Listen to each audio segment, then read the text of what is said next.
1 września 2022 roku prezes Jarosław Kaczyński zaprezentował raport o stratach wojennych poniesionych przez Polskę w wyniku agresji i okupacji niemieckiej w czasie II wojny światowej i tym samym zapowiedział ubieganie się o reparacje od Niemiec. Jaka była skala polskich strat? Czy Polska może uzyskać pieniądze od Niemiec? Czy Niemcy wypłacili Polsce jakiekolwiek pieniądze z tytułu dokonanych zbrodni? Kiedy i w jakich okolicznościach Polska zrzekła się reparacji? W dzisiejszym odcinku postaramy się bliżej przyjrzeć temu niełatwemu zagadnieniu i jak najbardziej obiektywnie przedstawić Państwu jego historię.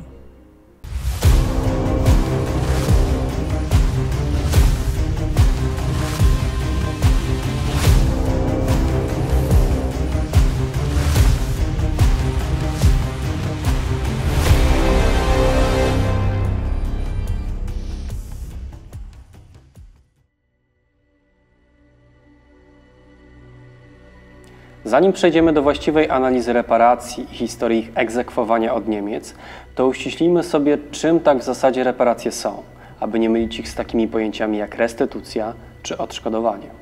Idąc za słowami profesora Mieczysława Stolarczyka, reparacje są rodzajem rekompensaty wypłacanej przez agresora po pokonaniu go lub jego sukcesora prawnego za wszelkiego rodzaju straty i szkody poniesione podczas działań wojennych oraz w czasie okupacji przez państwa napadnięte i okupowane. Istotą reparacji jest więc to, że są to roszczenia jednych państw wobec drugich. Tym samym, co istotne z punktu widzenia narosłych później konfliktów, spośród roszczeń należy wykluczyć takie zagadnienia jak na przykład roszczenia osób fizycznych względem państwa. Skoro już wiemy, czym są reparacje i czego dokładnie dotyczą, to należy odpowiedzieć sobie na pytanie o skalę strat poniesionych przez Polskę w wyniku wojny i okupacji. A straty te są, co tu dużo mówić, astronomiczne. Nie ma drugiego państwa, które zostałoby bardziej wyeksploatowane i bardziej zniszczone przez Niemców niż Polska. I nie ma co do tego, a przynajmniej nie powinno być żadnych wątpliwości. Skalę zniszczeń starano się oszacować zaraz po wojnie. W 1947 roku Biuro Odszkodowań Wojennych wydało sprawozdanie, w którym przedstawiło straty polskie w ludziach, majątku narodowym i dorobku kulturowym. Liczby przedstawione przez biuro są bardzo dokładne. Na potrzeby naszego filmu przekażemy Państwu tylko najważniejszą ich część. Na wstępie wykazano, że straty majątku narodowego wyniosły 38% stanu sprzed 1939 roku. Ponadto uwzględniono inne sektory i gałęzie, których dokładny bilans przeczytacie Państwo na ekranie, a najważniejsze z nich to zniszczenia materialne mienia nieruchomego, zniszczenie centrów wielkomiejskich i miast, gdzie na czoło wysuwały się oczywiście straty wojenne Warszawy, rabunek dóbr kulturalnych Polski. Tutaj szacunki są dramatyczne, ogółem 43%. Straty w szkolnictwie polskim, straty służby zdrowia, zniszczono 55% stanu sprzed 1939 roku, ponadto straty w przemyśle, straty w leśnictwie, na koniec zniszczenie w ponad 50% infrastruktury kolejowej, drogowej, transportu lotniczego i morskiego oraz infrastruktury telekomunikacyjnej. Łączną wartość poniesionych strat określono na kwotę 258 miliardów złotych przedwojennych, co stanowiło równowartość około 50 miliardów dolarów amerykańskich po kursie z 1939 roku. W zgodzie z dzisiejszym kursem wyniosłoby to ponad 700 miliardów dolarów. Warto jednak odnotować, że lwią część tych szacunków stanowiły straty Warszawy, które wyniosły 45 miliardów, co w przybliżeniu dawało około 90% wszystkich strat. Były to oczywiście szacunki tworzone na gorąco, a ich twórcy byli pozbawieni takich możliwości, jakimi dysponujemy dzisiaj. Tym niemniej efekty ówczesnych prac były na tyle dokładne, że do dzisiaj stanowią punkt odniesienia dla kwestii reparacji, również w najnowszym raporcie. Tak czy inaczej, sporządzone w 1947 roku sprawozdanie pozostało niczym innym jak dokumentacyjnym niuansem, który nie brał udziału w żadnych rozmowach na żadnym szczeblu. Skąd tak w zasadzie wynika naczelny problem z reparacjami i jaka jest jego geneza? Ano podstawowym problemem w kwestii reparacji jest fakt, że po zakończeniu II wojny światowej nie doszło do podpisania z Niemcami traktatu pokojowego. Dwa dokumenty podpisane w maju, które tak dobrze kojarzymy chociażby z archiwalnych fotografii, były niczym innym jak aktami bezwarunkowej kapitulacji, a nie traktatami pokojowymi, które tradycyjnie określają między innymi wysokość reparacji, jak miało to miejsce chociażby po zakończeniu I wojny światowej, gdy Niemcy zostały zmuszone do podpisania traktatu wersalskiego. Ponadto problem ten uległ pogłębieniu w 1949 roku, kiedy oficjalnie Niemcy przestały funkcjonować jako jednolite państwo i uległy podziałowi na powstałą z amerykańskiej, brytyjskiej i francuskiej strefy okupacyjnej Republikę Federalną Niemiec oraz utworzoną z radzieckiej strefy Niemiecką Republikę Demokratyczną. Każde z tych państw inaczej rozumiało swoją odpowiedzialność, prowadziło inną politykę, było związane aliansem z innym mocarstwem i z innym blokiem politycznym.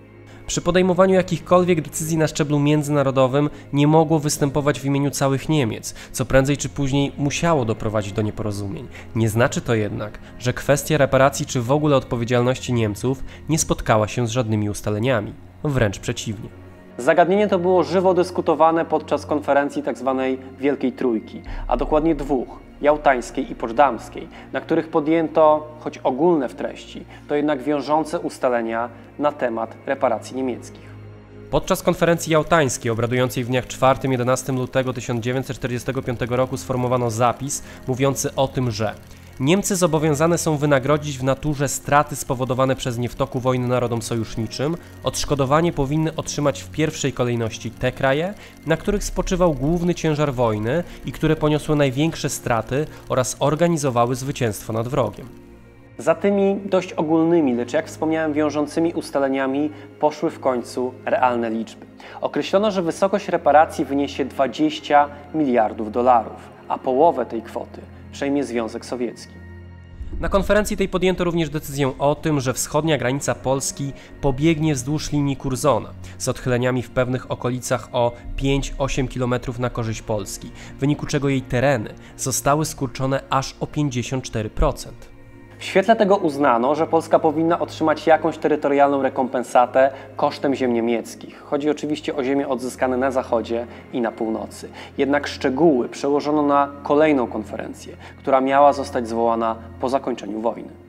Tym samym podczas konferencji poczdamskiej w umowie podpisanej 2 sierpnia 1945 roku przez USA, Związek Sowiecki i Wielką Brytanię, dokładnie w części 4 dotyczącej odszkodowań niemieckich zadeklarowano, że Niemcy będą zmuszone do wynagrodzenia w jak najszerszym stopniu strat i cierpień wyrządzonych narodom zjednoczonym, z powodu których naród niemiecki nie może uchylić się od odpowiedzialności. Ponadto w punkcie 2 tej części pojawił się bardzo istotny z polskiego punktu widzenia zapis informujący o tym, że to Związek Sowiecki bierze na siebie odpowiedzialność zaspokojenia żądań polskich odnośnie do reparacji. Brakowało jednak konkretów, które pojawiły się jedynie w słownych ustaleniach. Józef Stalin zasugerował, że Związek Radziecki przekaże Polsce 15% z pobranych przez siebie reparacji, które w świetle poprzedniej konferencji z Jałty wynosić miały 10 miliardów dolarów. Jak łatwo policzyć, Polska miała więc otrzymać około 1,5 miliarda dolarów, czyli 33 razy mniej niż kwota, którą 2 lata później ustaliło Polskie Biuro Odbudowy. Ponadto uzgodniono kwestie granic zachodnich, w przypadku których podkreślono, że ich ostateczne potwierdzenie nastąpi wraz z podpisaniem traktatu pokojowego, który jak wiemy nigdy nie zostanie podpisany. Aczkolwiek mimo to postanowienia graniczne zdaniem obradujących mają charakter trwały. I tak też rozumiała to strona polska, nie mająca powodów do tego, żeby rezygnować z terytoriów uzyskanych kosztem Niemiec. Zresztą nie bardzo mogła to zrobić, ponieważ wszystko odbywało się pod dyktando sowieckie, od którego po prostu nie było odwołania. Tak jednak nie rozumiała tego strona niemiecka. RFN do lat 70. uważała, że kwestia granicy polsko-niemieckiej ma charakter tymczasowy, dopóki nie zostanie podpisany stosowny traktat. Na marginesie dodajmy również, że spora część przesiedleńców również uważała, że ziemie te prędzej czy później wrócą do Niemiec. Stąd m.in. liczne przypadki braku szacunku dla poniemieckiego mienia, które traktowano z dużą nieufnością i rezerwą, przez co wiele rozmaitych zabytków padało ofiarą destrukcji. Nie były to zresztą postawy aż tak bardzo pozbawione sensu, co pokażą późniejsze lata. Otóż Republika Federalna Niemiec uważała, i kwestia ta była podnoszona przez kolejne dekady, aż do początku XXI wieku, że przesiedlenia niemieckiej ludności z tzw. ziem odzyskanych były niezgodne z prawem międzynarodowym, ponieważ ludzie ci nie otrzymali żadnego odszkodowania i tym samym mieli pełne prawo do tego, żeby domagać się go teraz od państwa polskiego. RFN twierdziła przy okazji, że na poczet reparacji wojennych można przejąć majątek państwowy, ale nie własność osób fizycznych bez udzielenia im jakiejkolwiek rekompensaty. Problemy więc narastały, a będzie ich jeszcze więcej. Wróćmy jednak do lat 40., kiedy dokładnie określono kształt i zasady reparacji. Wspomniałem wcześniej, że w Poczdamie rozszerzono zakres reparacji, jednakże szczegóły wymiany między Związkiem Radzieckim a Polską zostaną określone w osobnym dokumencie. Tak też 16 sierpnia 1945 roku rząd Jedności Narodowej Rzeczypospolitej Polskiej i rząd Związku Socjalistycznych Republik Radzieckich podpisały w Moskwie umowę określającą wynagrodzenie szkód wyrządzonych przez niemiecką okupację. Na mocy tego dokumentu rząd Związku Radzieckiego zobowiązał się odstąpić Polsce 15% wszystkich dostaw reparacyjnych z radzieckiej strefy okupacji Niemiec, 15% urządzeń przemysłowych, które powinien otrzymać z zachodnich stref okupacji Niemiec, a dostawy te winny być dokonywane w trybie wymiany na inne towary. Ponadto zobowiązano rząd polski do dostarczania Rosji węgla po bardzo konkurencyjnej cenie, 10-krotnie niższej od wartości rynkowej. Warunki reparacji były więc bardzo niesprawiedliwe. Na otarcie łez pozostawały jedynie ziemie odzyskane, które też były mocno nadwyrężone przez wojnę. Warto jednak zauważyć, że na mocy tego dokumentu ZSRR zrzekł się pretensji do mienia i innych aktywów niemieckich zajętych przez Polskę na tzw. ziemiach odzyskanych, jak i również prawa do tychże ziem. Ergo Związek Radziecki oficjalnie ziem odzyskanych nie okupował i nie traktował jako swojej własności. Warto jednak zauważyć, że Sowieci z ziem odzyskanych wywozili do Związku Sowieckiego materiały, sprzęt, a nawet całe fabryki.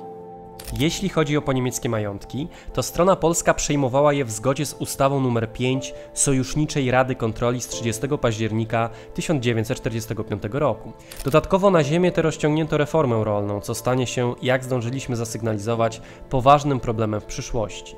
Przez kolejne lata trwała ta wysoce niesprawiedliwa wymiana między Związkiem Sowieckim a Polską, a jej kres nastąpił w pierwszej połowie lat 50. W marcu 1953 roku kończy się bowiem pewna epoka. Umiera Stalin, a próbujący przejąć po nim schedę Ławrentij Beria nie ma zbyt wielu sojuszników, a w wyniku tworzenia się nowej grupy łakomej na władzę zostaje on aresztowany w czerwcu tego roku. Sytuacja w bloku wschodnim była więc bardzo napięta i bardzo niepewna. Wykorzystać postanowiły ją różne środowiska w Niemczech Wschodnich, w którym doszło do serii wystąpień przeciwko władzy sowieckiej. W obliczu tych wystąpień nowa ekipa prowadzona przez Nikitę Chruszczowa postanowiła pójść na ustępstwa. W celu poprawienia sytuacji gospodarczej Niemiec 22 sierpnia 1953 roku podjęto decyzję o zaprzestaniu pobierania reparacji od NRD, począwszy od 1 stycznia 1954 roku. Błyskawicznie, po 23 sierpnia 1953 roku Rada Ministrów PRL przyjęła uchwałę pod tytułem Oświadczenie rządu PRL dotyczące reparacji wojennych, w której stwierdzono, że Niemcy w znacznym stopniu uregulowały swe zobowiązania z tytułu odszkodowań wojennych, a rząd polski zrzeka się z dniem 1 stycznia 1954 roku spłaty odszkodowań wojennych. Warto zauważyć, że Polska poszła dalej niż ZSRR, gdyż w protokole z 23 sierpnia mówi się nie o przerwaniu reparacji, które mogą być wznowione, ale o zrzeczeniu się odszkodowań, co ma charakter definitywny. Ponadto delegat rządu PRL w wygłoszonym 23 września 1953 roku na posiedzeniu plenarnym 8. sesji Zgromadzenia Ogólnego ONZ oświadczeniu potwierdził fakt zrzeczenia się przez Polskę reparacji od Niemiec. Samo oświadczenie zostało ponadto zarejestrowane i opublikowane w zbiorze umów międzynarodowych Organizacji Narodów Zjednoczonych w 1969 roku. Na marginesie warto również odnotować, że uzupełnieniem powyższych ustaleń było uznanie 18 lutego 1955 roku stanu wojennego między Polską a Niemcami za zakończony. Wraz z zakończeniem pobierania reparacji, bo tak to wtedy rozumiano, Moskwa i Warszawa przeprowadziły bilans tego, co zdążyły uzyskać do 1953 roku.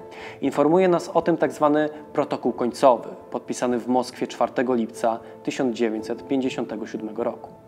Ustalono w nim, że od 16 sierpnia 1945 roku do 31 grudnia 1953 roku suma reparacji otrzymanych przez Związek Radziecki wyniosła ponad 3 miliardy dolarów, w zgodzie z kursem z 1938 roku, z czego Polsce przekazano 7,5%, czyli około 231 milionów dolarów, czyli 6,5 razy mniej niż zakładały ustalenia poczdamskie i 216 razy mniej niż kwota podana w sprawozdaniu Biura Odbudowy.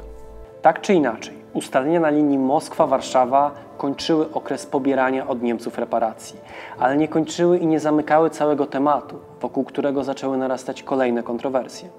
Początek lat 70. zapowiadał się całkiem obiecująco, jeśli chodzi o temat reparacji i ustabilizowania relacji polsko-niemieckich. 7 grudnia 1970 roku, co było efektem żmudnego procesu normalizacji stosunków podjętych w latach 60., podpisano układ między PRL a RFN, za sprawą którego Polska uzyskała od władz zachodnio-niemieckich potwierdzenie jej granic na Odrze i Nysie Łużyckiej.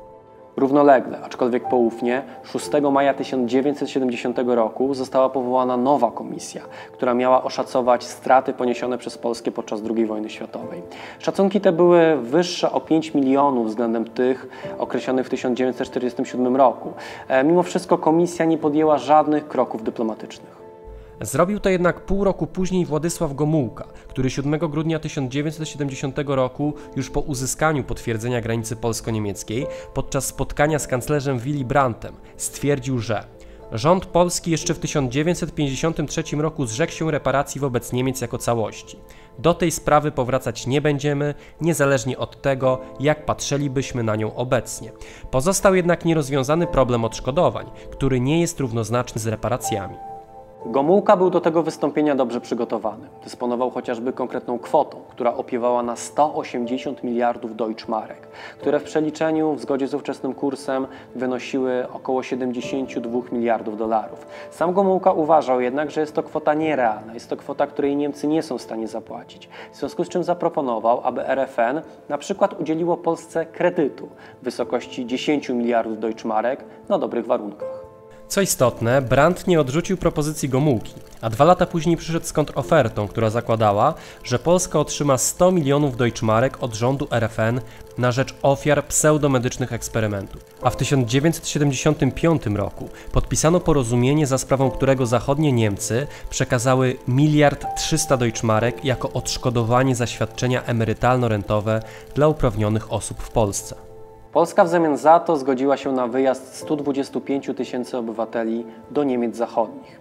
Kwestia reparacji i odszkodowań zamilkła na kolejne 15 lat.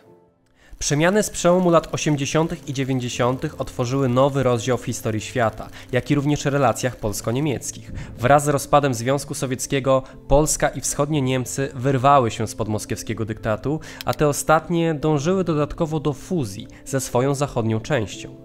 Tym samym Niemcy stały się przedmiotem rozmów ówczesnych mocarstw, które nie tylko nadzorowały, ale na swój sposób kreowały zmiany zachodzące w tej części świata. Kwestia Niemiec została dokładnie omówiona podczas serii spotkań, zwanych konferencjami 2+4. 5 maja w Bonn, 22 czerwca w Berlinie, 17 lipca w Paryżu z udziałem Polski, 12 września w Moskwie. Najistotniejsza pozostaje ta ostatnia konferencja, podczas której podpisano traktat o ostatecznym uregulowaniu kwestii niemieckiej, w której poruszono również kwestię jej granic, a przede wszystkim granicy zachodniej, granicy między Polską a Niemcami, która miała pozostać taka, jaką była przez ostatnie lata. Ponadto podczas tej konferencji wszystkie strony uczestniczące w obradach uznały temat wojny za ostatecznie zamknięty, łącznie z kwestią reparacji. Polska i Niemcy osobno spotkały się dwukrotnie w celu omówienia spraw sąsiedztwa. 14 listopada 1990 roku w Warszawie, gdzie potwierdzono dotychczasowe granice, i 17 czerwca 1991 roku w Bonn, gdzie podpisano tzw. Traktat o dobrym sąsiedztwie i przyjaznej współpracy. Podczas tych rozmów nie podjęto jednak żadnych rozmów na temat reparacji, aczkolwiek kwestia odpowiedzialności niemieckiej i zadośćuczynienia pojawiała się, przede wszystkim ze strony osób fizycznych. Tym samym 16 października 1991 roku podpisano polsko-niemieckie porozumienie w sprawie ofiar zbrodni hitlerowskich. Na podstawie tego porozumienia rząd niemiecki zobowiązał się przekazać 500 milionów Deutschmarek na konto Fundacji Polsko-Niemieckie Pojednanie, która rozpoczęła działalność 26 lutego 1992 roku, a jej zadaniem było niesienie pomocy dla szczególnie poszkodowanych ofiar niemieckich zbrodni. Koniec lat 90. i początek XXI wieku to wyłom w relacjach polsko-niemieckich. Nastąpił wtedy dość duży kryzys, który dotyczył nie tylko zaszłości historycznych, ale również działalności tzw. powiernictwa pruskiego. Grupa ta została zarejestrowana na początku 2003 roku w Bonn i zajęła się prowadzeniem roszczeń ponad 30 000 Niemców, którzy ubiegali się o odzyskanie majątków swoich i swoich rodzin z tzw. ziem odzyskanych. Sprawa trafiła pod obrady Sejmu Rzeczypospolitej, który specjalną uchwałą z 11 marca 2004 roku uchwalił, że Polska nie jest nikomu nic winna, a kwestia ewentualnych reparacji czy czegokolwiek innego tak naprawdę nie wchodzi w grę i ze strony polskiej ta kwestia jest po prostu zamknięta. Kwestia reparacji podniesiona w 2004 roku przybrała bardzo burzliwy i gorączkowy przebieg, szczególnie, że odbywała się w świetle przystąpienia Polski do Unii Europejskiej i planowanej wizyty kanclerza Schrödera w Warszawie.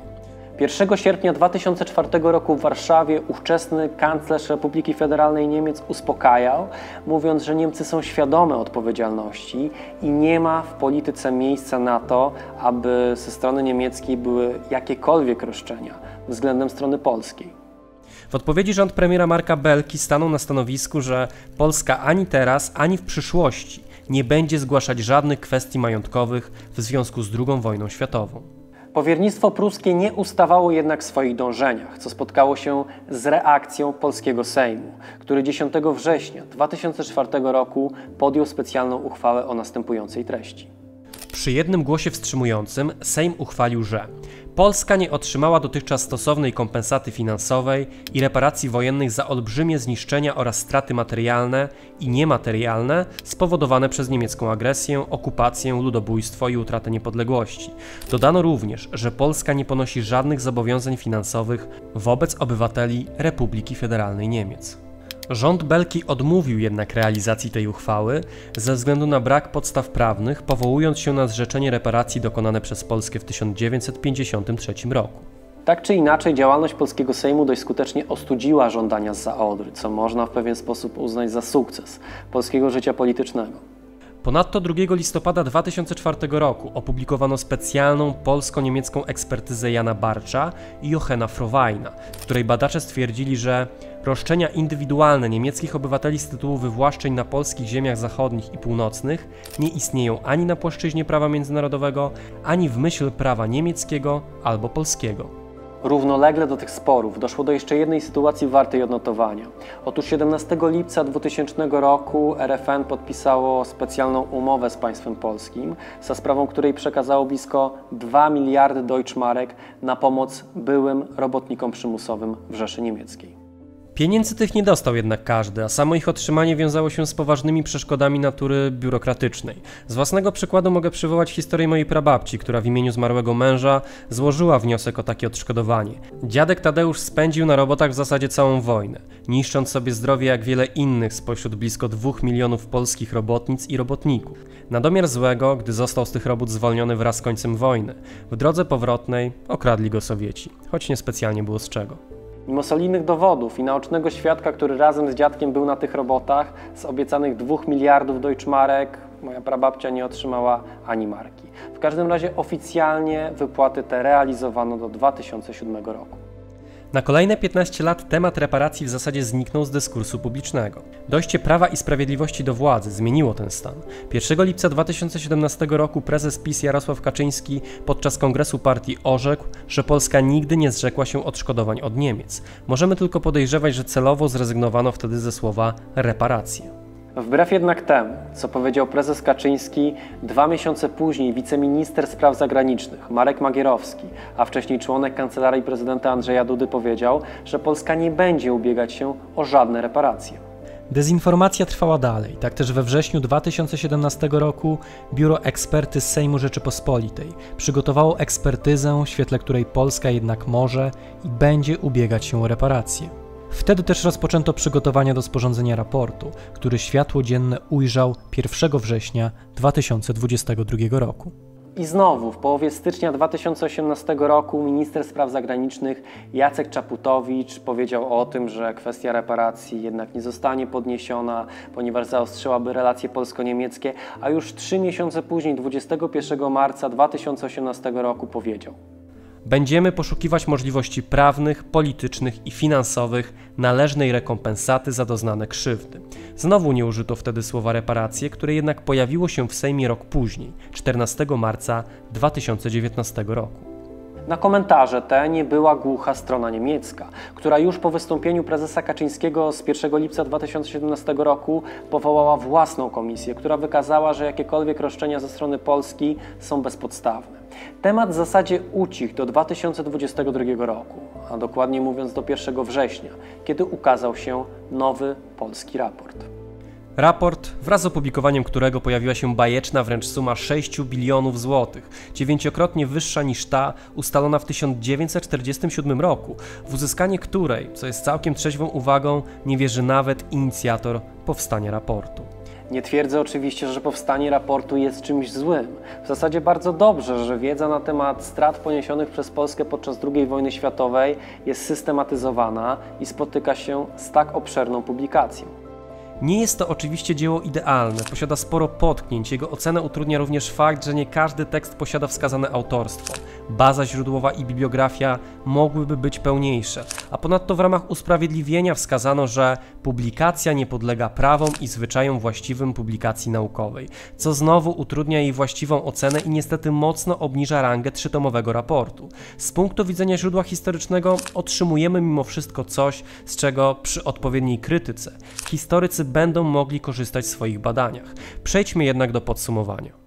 To, co podczas II wojny światowej zrobili Niemcy, wywołało niepowetowane straty. I nawet te bajeczne 6 bilionów nie zwróci nam przedwojennej Warszawy, zrabowanych i zniszczonych dzieł sztuki, wyeksploatowanego przemysłu oraz śmierci blisko 6 milionów polskich obywateli. Niebagatelnym pozostaje również fakt, że reparacje, jakie uzyskaliśmy na drodze porozumienia ze Związkiem Radzieckim, były kroplą w morzu potrzeb powojennej Polski, co było efektem zbrodniczej działalności Niemców i nie wolno o tym zapominać. Uważam jednak, że czas na egzekwowanie jakichkolwiek reparacji z racjonalnego punktu widzenia po prostu minął. Szczególnie, że w 1953 roku, jakby na to nie patrzeć i pod jakim naciskiem ze strony Moskwy by się to nie odbywało, Polska zrzekła się pobierania dalszych reparacji. I naprawdę nikogo na świecie nie obchodzi, czy zrobiliśmy to pod dyktatem Moskwy, czy całkowicie świadomie, szczególnie, że decyzję tę podtrzymaliśmy w 2004 roku, nie tylko jako wolne państwo, ale również świeżo upieczony członek Unii Europejskiej. Innymi słowy, przecząc złożonymi 20 lat temu deklaracjom, tworzymy obraz Polski jako partnera nie do końca wiarygodnego. Czy są jednak jakiekolwiek szanse na otrzymanie od Niemców pieniędzy? Osobiście uważam, że tak. Jest szansa na otrzymanie od Niemców pieniędzy, ale w ograniczonym zakresie. Nie mam tu bowiem na myśli ani 6 bilionów, ani nawet 1 biliona. Prześledziwszy całokształt sporów dotyczących reparacji, można dojść do wniosku, że podobnie jak w 1975, 1991 czy w latach 2000-2007 dojdzie do zapłacenia jakichś odszkodowań. Wchodzimy w pokrętną grę słowem, bo o ile o reparacjach tak naprawdę nie ma mowy, o tyle o różne formy odszkodowań możemy tak naprawdę ubiegać się w nieskończoność, bo z nich faktycznie nigdy nie zrezygnowaliśmy. I tak też Niemcy mogą zaproponować na przykład pieniądze na rzecz rodzin poszkodowanych, ewentualnie udzielić Polsce jakiegoś kredytu na konkurencyjnych warunkach, czy objąć finansowym wsparciem rewaloryzację zabytków zniszczonych podczas wojny. Berlin na to stać i tego typu wydatki może bez przeszkód wpisać sobie w koszta relacji ze swoim wschodnim sąsiadem. Pojawia się jednak pytanie, co to wszystko może przynieść Polsce. A jak Państwo uważają? Jest to w końcu kwestia dotycząca każdego z nas. Zachęcam do dyskusji, a póki co dziękuję za uwagę i do zobaczenia w kolejnym odcinku. W dzisiejszym odcinku pragniemy serdecznie pozdrowić panie Justynę Stopińską, Ewelinę Siemińską, Marzenę Ciuruś i Annę Unruk-Cichoń oraz panów Marcina Smajka, Piotra Luberę, Damiana Dziedzica, Adriana Martynowicza, Piotra Bulicę, Jana Strzeszka, Huberta Walasa i kanał Good Times, Bad Times, użytkownika Dźwiedziu, Huberta Kędziorka, Adriana Flora, Rudolfa Miczkę, Pawła Łabno, pana Toma Whitley'ego oraz użytkownika CryptoGranny. Ty również możesz mieć wpływ na tworzone przez nas materiały. Dołącz do nas już dziś na platformie Patronite. Zachęcamy do obserwowania naszych pozostałych mediów społecznościowych, na których znajdziecie wiele dodatkowych treści, ciekawostek, zapowiedzi odcinków i materiałów zza kulis.